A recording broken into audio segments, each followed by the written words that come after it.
dakika 90, kipi ambacho umekiona? Kusema kweli tunamshukuru Mungu, mchezo umeisha salama na tulikuwa na mchezo mzuri leo. Wote wamecheza kwa bidii na nguvu, na kwamba tunategemea pia mechi ya Jumamosi itakuwa nzuri kama hii.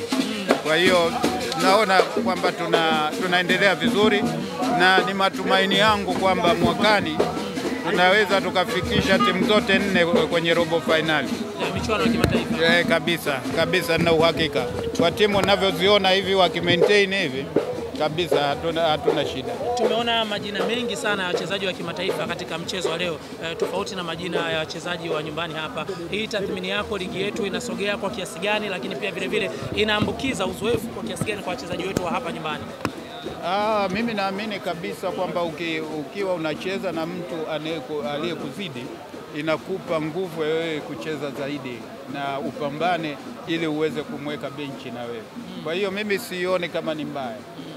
Ni wengi sawa, wengine wanakosa nafasi, lakini pia wale wanaopambana nao wa timu pinzani wanatoa upinzani, kwa sababu kama unavyosema ina wachezaji wengi wa nje, lakini hiyo Singida imeweza kufungwa na watu wenye wachezaji wachache sana.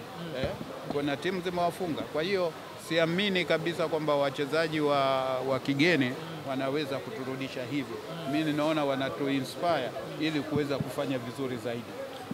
Hamasa ya mchezo leo inaenda kuongeza chachu aina gani kwenye hii nusu finali ya CRDB?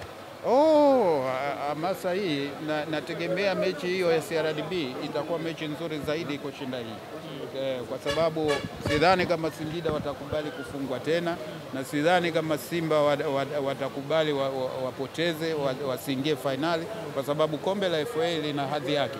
Kwa hiyo ni mategemeo yangu makubwa kwamba mechi ya Singida na Simba itakuwa ni mechi nzuri zaidi ya hii. Hatuombei, lakini huenda kama ikitokea kama Simba wakivuka kwenda finali, wanaenda kukutana na mtani wao Yanga, itakuwa dabi aina gani? Maana huko kwenye ligi kuna wengine hawachezi, kuna wengine watapeleka timu tarehe 15. Hii sitaki kuwa mganga mpiga ramli, tungoje mpaka hiyo dabi iweze kufikiwa. Lakini shauku yako kwenye ligi unatamani watoto wa Kariakoo wakutane? Hapana, mimi unavyojua ni mwenyekiti wa timu zote. Kwa hiyo yoyote anayeingia finali ni shauku yangu kubwa. Kwa hiyo sisemi kwamba lazima hii finali wacheze Yanga na Simba, hapana. Yoyote atakayeingia, mimi hizi zote ni timu zangu. Lakini kwenye ligi matamanio yako, na unaamini tarehe 15 dabi ipo? Si tumeshapanga tarehe? Basi tusubiri. Wapo waliotengeneza mpaka jezi wakaprint kwamba hawaji. Inawavunja moyo nyinyi kama viongozi? Ni mapenzi yao, wala sisi hatuna nguvu ya kuwazuia wasiandike kwenye jezi zao. Waandike tu, sisi tumeshatoa tarehe basi. Lakini kimataifa unaona hizi kauli zinavyoenea, tucheze hatuchezi, pengine huenda ikaleta picha gani katika soko letu mimi sioni kama kuna shida yoyote.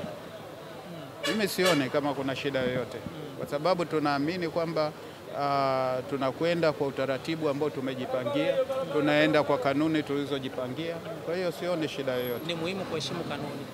Yeah? Ni muhimu kuheshimu kanuni. Kama unavyosema. Nikushukuru mzee wangu. Asante.